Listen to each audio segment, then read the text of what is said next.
اس tutorial کے اندر میں آپ کو ایکسل کے اندر یوز ہونے والے کچھ فارمیٹنگ ٹولز کے بارے میں بتاؤں گا. اگر آپ ایکسل کے تمام fonts, size, colours, text, alignment وغیرہ کو چینج کرنا چاہتے ہیں تو یہاں پر دیے ہوئے فونٹ ٹولز اور الائنمنٹ ٹول کو یوز کرتے ہیں، اور اس کو میں اسٹیپ بائی اسٹیپ آپ کے ساتھ شیئر کرتا ہوں. مثال کے طور پر اگر میں تمام ٹیکسٹ کی فونٹ رائٹنگ کو چینج کرنا چاہتا ہوں تو آپ سب سے پہلے فونٹس کو رینج میں لیں گے، یعنی ٹیکسٹ کو رینج میں لیں گے، اور اس کے بعد اویلیبل فونٹس میں جا کر جو بھی فونٹ آپ کو ٹھیک لگتا ہے اس پہ جسٹ آپ کلک کریں گے، وہ فونٹ آپ کے ٹیکسٹ کے اوپر اپلائی ہو جائے گا. اگر آپ اپنے ٹیکسٹ کی سائز کو بڑھانا چاہتے ہیں تو آپ یہاں سے اس کی سائز کو اپنی مرضی سے کم اور زیادہ دونوں کام یہاں پہ کر سکتے ہیں. Step by step font size کو انکریز کرنے کے لیے آپ کے پاس آپشن اویلیبل ہے، اور اگر آپ فونٹ سائز ڈیکریز کرنا چاہتے ہیں تو آپ اپنے ٹیکسٹ کی فونٹ سائز ڈیکریز کر سکتے ہیں. ٹیکسٹ کو بولڈ کر سکتے ہیں، بولڈ ختم بھی یہیں سے ہوگا. اٹیلک کر سکتے ہیں، ختم بھی اسی ٹول سے ہوگا. انڈر لائن کر سکتے ہیں، ختم بھی یہیں سے ہوگا. اور ساتھ ہی ساتھ آپ اپنے ٹیکسٹ کو ڈبل انڈر لائن بھی دے سکتے ہیں، اور ختم بھی آپ یہیں سے کریں گے. اپنی اس فارمیٹ شیٹ کے اوپر میں نے ایک ٹیبل ڈیزائن کیا ہوا ہے. اگر مجھے یہ ٹیبل نہیں چاہیے تو میں اس بارڈرز میں جا کر بارڈرز میں نو بارڈر پہ کلک کروں گا. جو ٹیبل پہ بارڈر اپلائی ہو رہی تھی میں نے اسے ختم کر دیا. اور اگر بارڈر مجھے دوبارہ چاہیے، یا فار ایگزامپل نئے سرے سے میں بارڈر کریٹ کرنا چاہتا ہوں، تو اسی بارڈر میں جا کر میں یہاں سے آل کر دوں گا، تمام ٹیکسٹ کے اوپر بارڈر اپلائی ہو جائے گی. اگر میں اپنے ٹیکسٹ کے بیک گراؤنڈ پہ کوئی کلر فل کرنا چاہتا ہوں، جن سیل پر میں کلر فل کرنا چاہتا ہوں، فرسٹ اس کو ہم رینج میں لیں گے،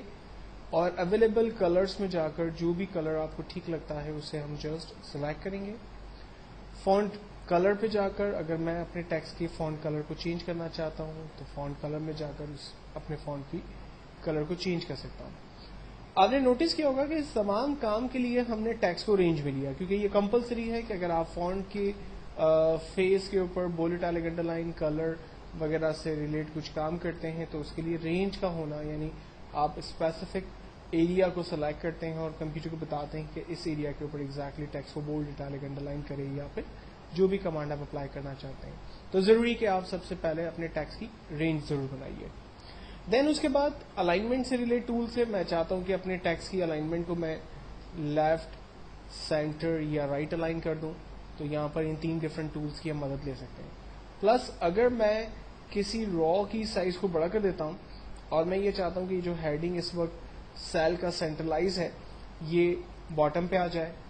ٹاپ پر چلی جائے، تو ہم اس کو یہاں سے اپنی مرضی سے الائنمنٹ سیٹ کر سکتے ہیں. ساتھ ہی ساتھ ایک نام میں نے یہاں پر ٹائپ کیا ہے سید محمد احمد. یہ نام اتنا زیادہ بڑا ہے کہ ایک کالم کے اندر ٹھیک سے نہیں آ رہا اگر میں کالم کی سائز کو باقی تمام ٹیکسٹ کے حساب سے صحیح کرتا ہوں. تو اس کا ایک دوسرا طریقہ یہ ہو سکتا ہے کہ آپ را کی سائز کو بڑا کریں اور یہاں پر مرج وارپ ٹیکسٹ کی کمانڈ کو استعمال کریں. وارپ ٹیکسٹ کی کمانڈ کو استعمال کرنے سے آپ کا جو ٹیکسٹ تھا، یعنی جو نیم تھا، وہ ایک سیل کے اندر ایڈجسٹ ہو گیا. وارپ ٹیکسٹ کو ختم کر دیں گے تو یہ دوبارہ اپنی اوریجنل پوزیشن پہ آ جائے گا، اور کلک کریں گے تو دوبارہ یہ ٹیکسٹ ایک ہی سیل کے اندر ایڈجسٹ ہو جائے گا. دین اس کے بعد مرج ان سینٹرلائز ہے. فار ایگزامپل یہ جو میں نے مارک شیٹ ڈیزائن کی ہے، اس مارک شیٹ کے ٹاپ پر میں نے جو ہیڈنگ رکھی ہے، میں چاہ رہا ہوں کہ اس ہیڈنگ کو میں سینٹرلائز کروں یا اس کی سینٹرلائز ختم کروں. تو اس کا سمپل طریقہ یہ ہے کہ آپ ٹیکسٹ کو رینج میں لیں گے ٹل دا لاسٹ کالم، جہاں تک کہ آپ کا آخری کالم ہے وہاں تک کی رینج آپ کریٹ کریں گے،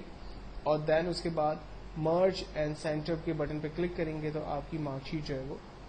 آپ کا ٹیکسٹ جو ہے وہ سینٹر ہو جائے گا آپ کی شیٹ کا.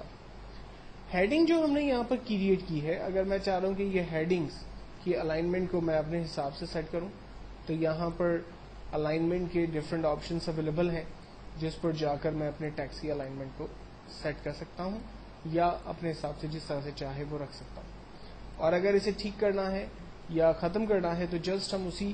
بٹن کے اوپر دوبارہ کلک کریں گے تو ہمارا ٹیکسٹ جو ہے وہ دوبارہ سے ٹھیک ہو جائے گا. نیکسٹ ایک اور آپشن کو ہم دیکھ رہے ہیں، کٹ کاپی پیسٹ. اگر میں چاہتا ہوں کہ میرا یہ پورا ٹیکسٹ شیٹ نمبر 2 پر کاپی ہو جائے تو اس کا سمپل طریقہ یہ ہے کہ آپ فرسٹ اپنے ٹیکسٹ کی رینج بنائیے، دین اس کے بعد کاپی کے ٹول پہ کلک کریں، شیٹ 2 پر جائیں اور